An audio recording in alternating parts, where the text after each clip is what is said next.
Bienvenue à l'épisode 1, niveau 1 de l'introduction au paranormal. Je me nomme Skydy. J'aimerais commencer à vous expliquer en comparant le côté spirituel du paranormal versus notre vie quotidienne.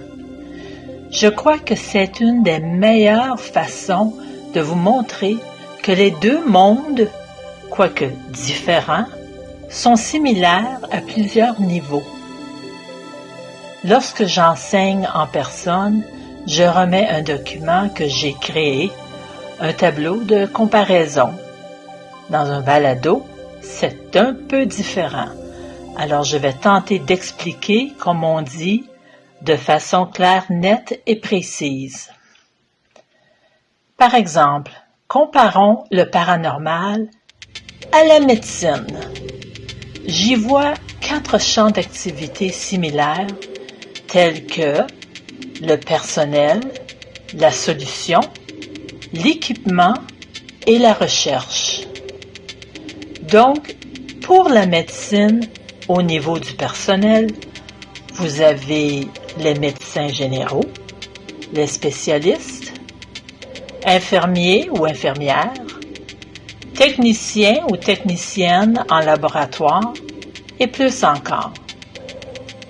Pour le paranormal, vous avez les investigateurs ou enquêteurs, les médiums, les psychiques, les voyants, les prêtres, les chamans, les guérisseurs et ainsi de suite. Dans la médecine, on doit trouver des solutions. Eh bien, nous avons les médicaments et les différents traitements. Dans le paranormal, les solutions sont les protections, les prières, les demandes directes aux esprits. Maintenant, pour l'équipement, pour la médecine, vous avez les radiographies ou rayons X, les échographies, les stéthoscopes, les imageries par résonance magnétique, etc. Dans le paranormal, l'équipement, vous avez les différentes caméras, les enregistreuses, les REM pods, c'est le vrai nom de ce petit appareil. Il y a le FLIR, F-L-I-R, qui est un mot anglais, qui est une caméra thermique qui fonctionne comme une thermographie, et plus. Et puis finalement, pour la recherche, dans le médical, les recherches se font après que le médecin ait constaté les symptômes du patient avec des tests, avec différents équipements dont je vous ai nommé précédemment. Eh bien, c'est la même chose pour le paranormal. Dans le paranormal, ceux qui font la recherche vont chercher dans les archives, l'historique de famille ou de la propriété, ou même dans le voisinage et parfois l'historique de la ville ou le village. Alors vous remarquerez que notre vie, notre vécu, est presque pareil au paranormal. On travaille de façon semblable pour arriver avec des réponses, que ce soit d'un côté ou de l'autre. On m'a déjà demandé si c'était vrai qu'il y avait des mauvais esprits. Ma réponse, oui, absolument. Encore une fois, tout comme dans notre vie actuelle. Nous avons de très bonnes personnes et nous avons des criminels. C'est la même chose, l'autre côté. Les criminels existent, les mauvais esprits existent. On se tient loin des criminels, on doit faire la même chose pour le paranormal. Se tenir loin des mauvais esprits. Tout comme si vous décidez d'aller vous promener à l'extérieur très tard le soir, je pense qu'il serait exact de penser que vous courez après les problèmes. C'est la même chose de l'autre côté. Lorsque vous faites appel aux esprits, vous ne savez jamais à qui ou à quoi vous vous adressez. Alors on peut dire ici aussi que vous vous attirez des problèmes, surtout si vous n'avez pas de protection. Petite note spéciale. Selon mon opinion, personne ne peut dire ou avouer ouvertement ou même honnêtement qu'ils connaissent tout sur le paranormal. Tout comme un médecin ne peut pas tout savoir. Et c'est pourquoi je vous ai fait un tableau de comparaison. Alors, comme vous pouvez le constater, notre vie est très, très similaire ou semblable au paranormal. Je spécifie bien le mot similaire ou semblable, car il y a une petite différence. Et cette différence est que le médecin voit son patient, contrairement à nos patients esprits qui sont invisibles. Mais, certains d'entre nous sommes capables ou avons le don de voir les esprits. Alors, on ne peut pas dire qu'ils sont complètement invisibles. Peut-être que vous avez ce don, mais ne le savez pas encore. Vous allez fort probablement le savoir bientôt. Et rappelez-vous, ce n'est pas parce que nous ne les voyons pas qu'ils n'existent pas. Croyez-moi, les esprits existent vraiment. Vous comprendrez de plus en plus tout au long des cours et des explications en écoutant mes balados. Tout comme l'oxygène, on ne la voit pas, mais on sait que ça existe puisque nous la respirons. Maintenant, vous savez pourquoi que les gens ont de la difficulté à croire au paranormal. Surtout quand certains événements ou messages qui nous parviennent de l'au-delà rejoignent seulement certains d'entre nous. C'est ce que je tenterai de vous enseigner un peu plus tard dans les prochains épisodes. Pour l'instant, vous devez connaître la base du paranormal. De plus, je vous suggère fortement de pratiquer la méditation et vous comprendrez plus tard pourquoi. Si vous ne savez pas comment, certains ou certaines d'entre vous connaissez peut-être quelqu'un qui en fait, ou sinon, vous pouvez toujours aller sur l'Internet, d'où vous verrez plusieurs petites vidéos qui pourraient vous l'enseigner. Pour vous donner un avant-goût du niveau 2, vers l'avant-dernier ou le dernier cours, j'enseigne aux gens comment faire pour voir l'aura d'une personne, et plus encore. C'est très intéressant.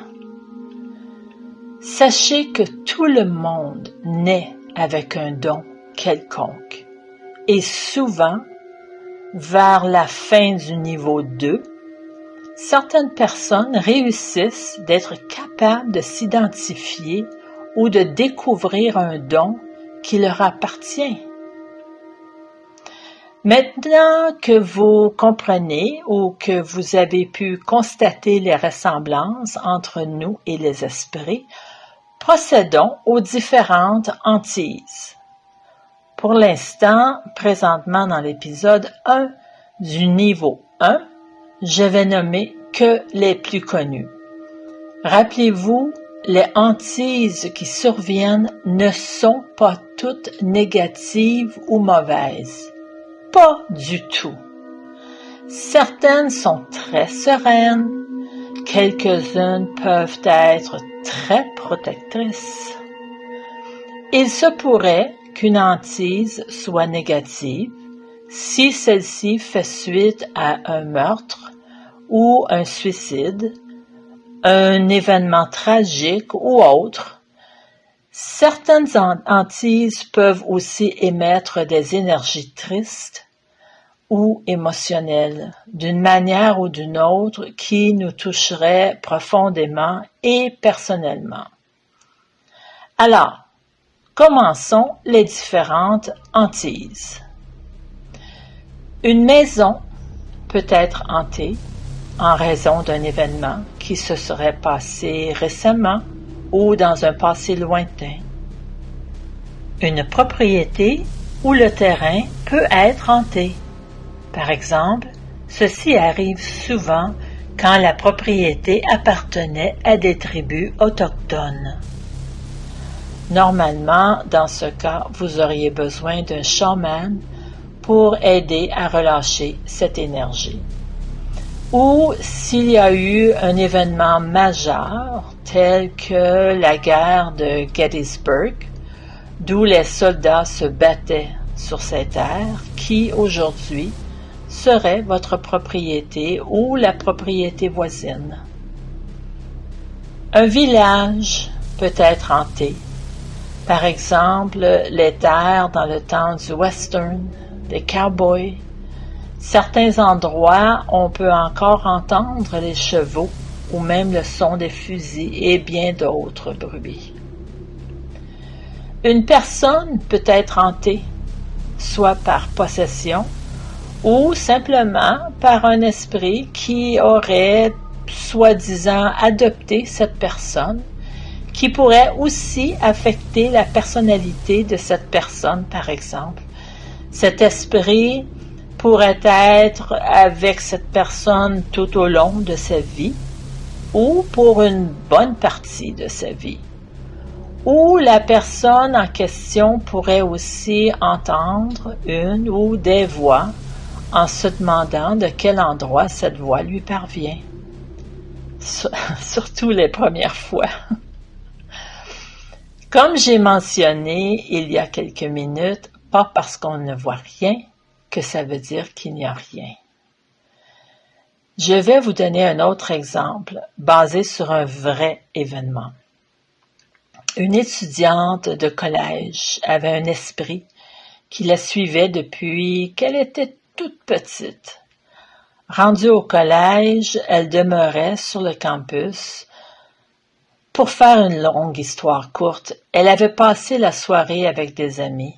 Les gens parlaient, contaient des farces, bref, évidemment, comme bien d'autres étudiants, ils ont abordé le sujet des esprits. Ils ont commencé à se moquer de l'esprit qui était en lien avec cette jeune fille. Ils continuaient malgré que la jeune fille leur dit d'arrêter. L'esprit s'est fâché et les objets ont commencé à être lancés un peu partout dans la pièce. Les cellulaires qui étaient sur la table ont été projetés de toute force dans les airs. Vous vous souvenez, dans le premier balado de la présentation, je vous disais de ne jamais se moquer des esprits. Rappelez-vous de toujours être respectueux envers eux.